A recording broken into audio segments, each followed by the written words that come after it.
Uning iski barrom kitobni. Ekranlaringda ko'rib turgan bu harromi Meksika orqali Amerikaga o'tib, trak haydab, o'sha yerda borib bilgan po'qini yemoqda. Bu o'zbek. Uning iskini pidarasini bolasi kitob bilan musulmonlarni musur kitobi manna qo'y pidaras, manna qo'y. Bu itdan bo'lganini bilishimiz kerak. Ota-onasini bilishimiz kerak kimligini. Meksikadan o'tib Amerikaga borib, bu haromi Qur'onni oyoq osti qilib, qo'pol qilib aytganda o'zini peshobi bilan unitazlarga tashlab, bu haromi butun musulmonlar ustidan kulmoqda. Videoni qo'ldan kelgancha padilitsa qilib tarqatinglarki, buni ota-onasi ko'rsin. Bu haromini hamma joyga tarqataylik aka-ukalar.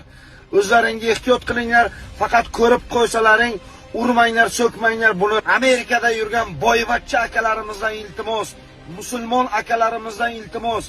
Buni ustidan jinoiy ish ochirib, O'zbekistonga deport qilinglar. Bu kitobni